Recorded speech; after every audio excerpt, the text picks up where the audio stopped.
আন্নামা খালাকনাকুম আবাসান। আল্লাহ বলেন, কি ভাবছো বান্দা? তুমি কি ভেবেছো আমি তোমাকে অনর্থক বানিয়েছি? কোনো উদ্দেশ্য নাই।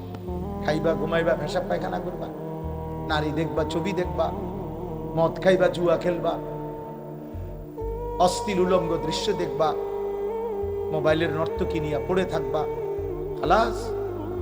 এই ভেবেছো? ওয়া আন্নাকুম ইলাইনা লা তুরজাউন। তুমি কি ভেবেছো বান্দা আমার কাছে ফিরতে হবে না, আর আসতে হবে না বান্দা? বারবার এই কথাটা বহুবার আছে, বহু কোরআনে। কি ভাবছো? আল্লাহ আমাদের ভাবনা জাগাইতে চান। আহাসিবান নাসু আন ইউতরাকু আন ইয়াকুলু আমান্না ওয়া হুম লা ইফতানুন। আল্লাহ বলেন, মানুষরা কি ভেবেছো? তোমরা ভেবেছো তোমরা শুধু বলবা আমি আল্লাহর উপর ঈমান আনছি, আমি মুসলমান, খালাস, আমি কোনো পরীক্ষা না নিয়ে তোমারে ছেড়ে দেব? তুমি এই ভেবেছো? কোনো কাগজপত্র লাগবে না, ঈমানের কোনো প্রমাণ দিতে হবে না। তুমি ভোটার আইডি কার্ডে লিখে দিছো মুসলমান, এই যে ফেরেশতা ভাই দেখেন, বেহেশতে দিবেন না দুজকে দিবেন, এটা তো আইডি কার্ডেই আছে। ID card.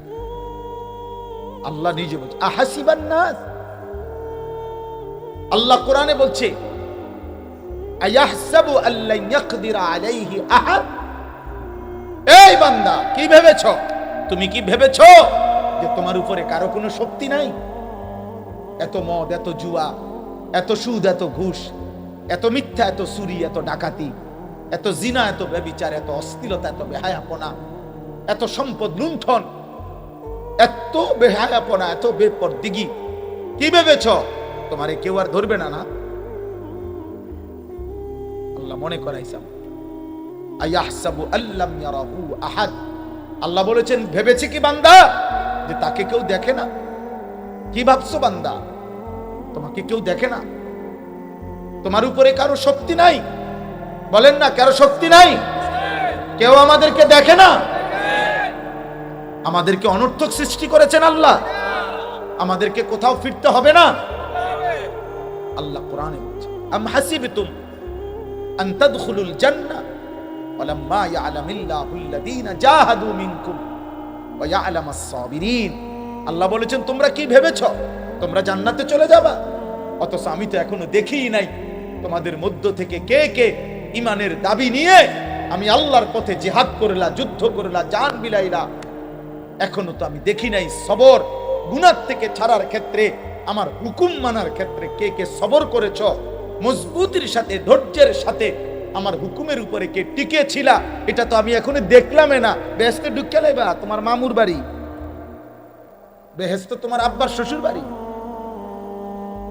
আল্লাহ কোরআনে বলছে একই কথা, এই এক শব্দ, আম হাসিবতু, আহাসিবা, আয়াহসাবু, একই রকম শব্দ। আম হাসিবতুম আন তাদখুলুল জান্নাহ ওয়ালাম্মা ইয়াতিকুম মাসালুল লাযীনা খালাউ মিন ক্বাবলিকুম মাসাতহুমুল বাসাউ ওয়াদ-দাররাউ ওয়া যুলজিলু। আল্লাহ বলে, কি ভেবেছো বান্দা বেহেশতে চলে যাবা? এখনো তোমাদের পূর্বে যারা ঈমান এনেছিল, আদম থেকে নূহের জামানায়, ঈসার জামানায়, ইব্রাহিমের জামানায়, জাকারিয়ার জামানায়, মূসার জামানায়, হর জামানায় পূর্ববর্তী যারা ঈমান এনেছিল, আমি আল্লাহ তাদেরকে বারবার যত পরীক্ষা নিছিলাম, এমন কোন পরীক্ষাই তোমাদের উপরে নিলাম না। এমনি এমনি বেহেশতে যাবে না, এমনি চলে যাবে বেহেশত। হ্যাঁ, ওয়ালাম্মা ইয়াতিকুম মাসালুল লাযীনা খালাউ মিন ক্বাবলিকুম। অথচ এখনো তো তোমাদের পূর্ববর্তীদের সমপরিমাণ মুসিবত তোমাদের উপরে আসেই নাই, এর আগেই বেহেশতে চলে যাবা। আমি স্বর্ণ বাজাইয়া নেব না, জমা দিলেই স্বর্ণ, না না। স্বর্ণের কারিগর এমন জায়গাতে নিয়ে মাফে, স্বর্ণের মাফের জায়গার মধ্যে এটা এমন গ্লাসের ভিতরে আটকানো থাকে, এক জাররা বাতাসও যাতে না, এক সুতা বাতাস লাগলে ওজনে হেরফের হয়ে যায়, ওজনে হেরফের হয়ে যায়। এই মাত্র কিনা নিছেন, 1 ঘন্টা পরে আবার বেচতে নিলে আবার গাইড কাটা দেবে, আবার কি আবার কাটবো। সকালে নিছেন বিকালে ফেরত, আল্লাহ বলেন আমি পরীক্ষা করবো বান্দা। পূর্ববর্তী জামানা যারা ইমানের পরীক্ষা দিছে, এক আসিয়া, হযরতে আসিয়া, তিনি পৃথিবীবাসীর সামনে প্রমাণ করে দেখাইছে ফেরাউনের মতো নিকৃষ্ট কাফেরের ঘরে হযরতে আসিয়া ইমানদার ছিল। ভাইয়া, শুধু এই এক নারীর ঘটনা পূর্বের শুনলেই তো কলিজা কাইপা উঠার কথা। কোরআনুল কারীম যার নাম ঘটনা উল্লেখ করছে, আল্লাহ উল্লেখ করছেন, হযরতে আসিয়াকে ফেরাউন ঈমান আনার অপরাধে, খোদার কসম ভাই, তাফসীরে আছে সারা দেহের মধ্যে পেরেক মারছিল, পেরেক, তার কাটা বলে না, পেরেক। ওয়া ফিরআউনা জিল আওতাদ, কোরআন শরীফে আছে ফেরাউনকে বলা হয়তো পেরেক ফেরাউন। বড় বড় মাস্তান সান্দাবাজের একটা নাম থাকে, পিস্তল অমুক, কাটা রাইফেল অমুক, বুঝেন না কথাটা? এই ডাকাত ফেরাউনেরও নাম ছিল পেরেক ফেরাউন, জিল আওতাদ।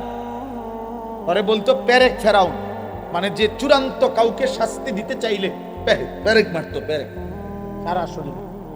এই আসিয়াকে সারা শরীরে পেরেক মাইরা, এরপরে এবার বলছে রক্ত ঝরছে, বলছে আসিয়া এখনো সুযোগ আছে, মুসার ওই কালেমা ছেড়ে দাও, ঈমান ছেড়ে দাও।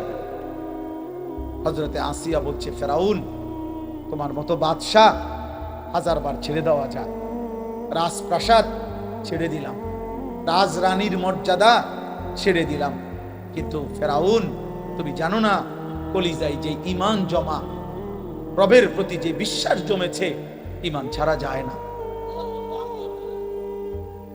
ঈমান ছাড়া যায়।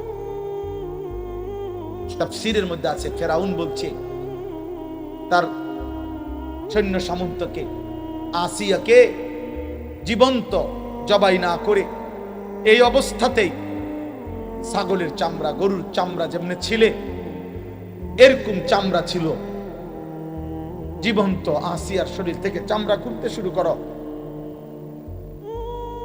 হযরতে আসিয়া এই চামড়া যখন খুলতে শুরু করছে, কষ্টের কারণে শেষ, উনি বলছে মাওলা আমি বুঝছি মাওলা আমি আর বাঁচবো না, আমি শেষবারের মতো আপনার জন্য জান দিচ্ছি, আমার একটা আবদার রব, আমি আপনার সাথে জান্নাতে থাকতে চাই, আমনের লগে দিয়ে আমার একটা জান্নাতে ঘর দিয়ে, রব্বি বিনি ইনদাকা বাইতান ফিল জান্নাহ। আল্লাহ বলছে জিবরাইল যাও না, আমার আসিয়ার জান্নাতের ঘর ওর চোখের সামনে নিয়ে ধরো, ও জান্নাতের ঘর দেখতে দেখতে জীবন দিয়ে চলে আসুক। হযরতে আসিয়া জান্নাত দেখতে দেখতেই ওনার রূহ চলে গেছে। ঈমানের পরীক্ষা দিতে হবে দোস্ত, আল্লাহর জন্য পরীক্ষা দিতে হবে। কিশোর বয়স্ক বাবা একরকম আলাদা আলাদা হয়ে গেছে, সবাই সবাই ছেড়ে দিছেন। বাবার কথা হইলো তে ফুলাইন মানুষ, তে তার মতো চলুক, মার কথা হইলো হেতে ফুলাইন মানুষ, হেতের মতো চলুক, বাপের কথা হইলো ওটার বউ এবুড়ি বেড়ির মতো চলুক, আমনে আমনের মতো চলেন। আমনে বইয়ে রয়েছেন সাদওয়ানে, এবুড়ি বইয়ে রয়েছে এ ঘরের বেড়ি ইতের লগে, ফুলাইনে মোবাইল টিপতে আছে, গপ মারতে আছে, নারী দেখতেছে, ছবি দেখতেছে। ঘরের মানুষ 8 জন ঘুমায় রাতে, ফজরের নামাজ পড়ে না একজনও।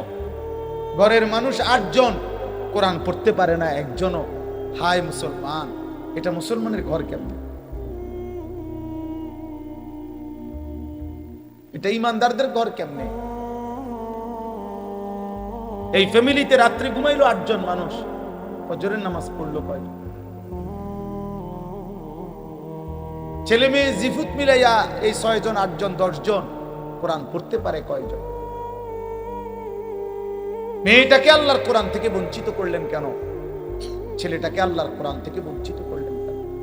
হুজুর অনেকক্ষণ বলতেছিলেন, আমি আইসাও শুনছি, আল্লাহর কোরআনের কথা বলতেছিলেন।